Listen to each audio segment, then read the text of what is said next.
Hey guys, Jeremy here, and this is my third review of the DC Designer Series figures that I picked up, and this is the Red Hood. If you'd like to see the previous reviews that I did for Two-Face and Mr. Freeze, I'm going to leave some links so that you can find them.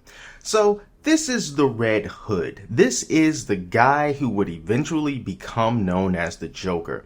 This is not the Red Hood that's based on Jason Todd, the former Robin, but this is based on the Joker's origin story before his face got completely disfigured and he became really psychotic. This figure is pretty cool, but it does have some flaws that you're going to have to do a little bit of science in order to correct it. But first, let's go over him. He's wearing a very standard black and white suit. And this looks like the type of attire that one would wear when robbing a bank, for example. Classy guy going in to rob a bank in a suit, and he just so happens to have a big red hood on his head. It works for me. So there's nothing particularly special about this suit. I mean, it is nicely sculpted. There is some flexibility with this suit. You can see when you turn it on the back, this is a flexible material. It's not so flexible that you can take it off. The split pretty much ends about right here. And that's all that you can really do for it. And the reason why it's split like that is just to give the legs a little bit more wiggle room for the limited articulation that this figure has. But other than that, the suit is very clean. The paint came out quite well. The tie came out well. Don't really have many issues with paint. I like the fact that the shoes are nice and shiny, of course. A classy gentleman's got to have some shiny shoes, and they did that. Now, unlike the Mr. Freeze figure that I reviewed previously, this guy is more in line with Two-Face as far as articulation goes. We can just bring his arms down for a moment and let's look at some articulation. Let's kind of start with his legs here.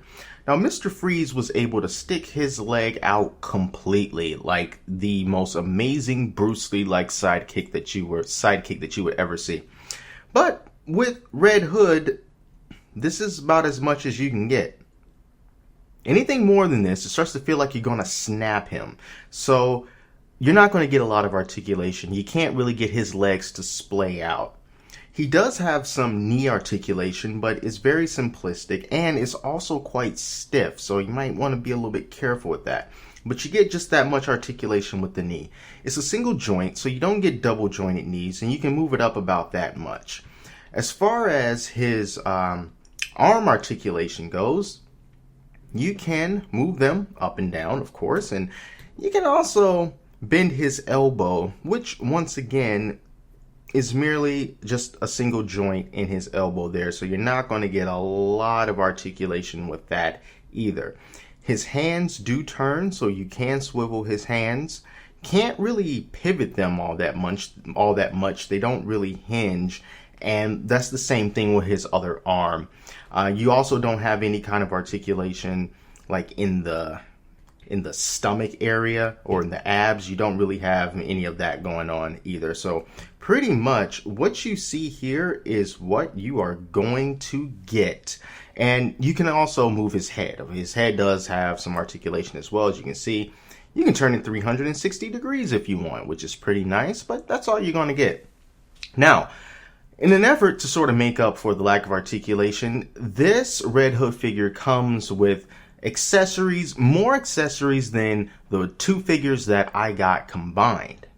As you can see, in his right hand, he's holding like a submachine gun, something like an Uzi, and then in his left hand, he's holding a pickaxe, which is a nice way to mix it up. You know, you can shoot someone, or if you want to, you can just take this pickaxe and jam it into their skull. Something that I would expect from the man who would eventually become the Joker. But he also comes with some other accessories too. The first accessory is going to be an alternate head. As you can see on this head mold, you can see the smile, the crazy long smile up underneath his mask. So this is where the mask is not completely pulled down over his face, and I prefer this one because I like to be reminded that this is the Joker and you gotta have that huge smile.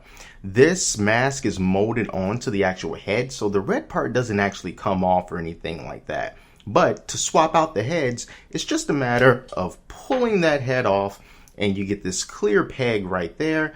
Then you take the new head mold and just sort of give it a nice little twist and that snaps right on, and then you can have that head mold there.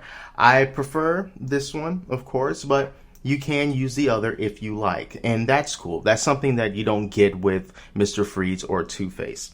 Another accessory that you get here is just a simple little handgun, and it's a pretty basic handgun. It's all black and it's pretty standard stuff. The last thing that you get is this weapon. And I gotta admit, I don't know really what this is. It's a gun of some sort, of course it is.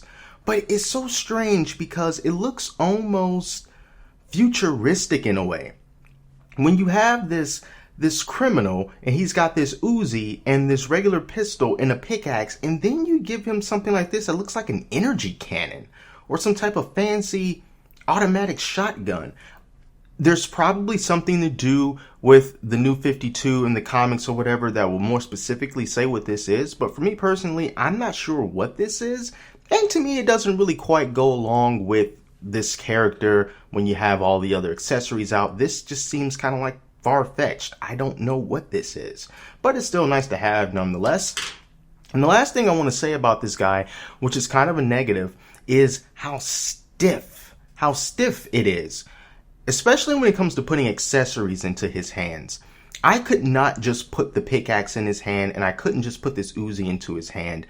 I had to get a hairdryer, my wife's hairdryer, and I had to apply heat to his hand for about a minute or two just to soften up this plastic, because it was very difficult to put this weapon into the hand. And now that I have it in there, I don't really want to take it out because I don't want to do any more damage to his hand as far as paint goes that I may have already done. It was quite a tight fit to get this gun into his hand and have it just kind of be comfortable. And it was the same thing with the left hand, with the pickaxe, you know? You just have to sort of pry open the hand a little bit, which is best done once you've applied some type of a heat source to it.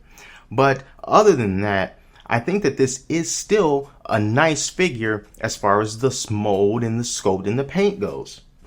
But if you are looking for articulation, like I said, with Mr. Freeze, this is not something that you're going to be particularly thrilled with because the articulation is very much lacking. I'm not too sure why Mr. Freeze got a huge bump as far as articulation goes, but he did. And Two-Face and the Joker here, they did not. Or, not the Joker, Red Hood.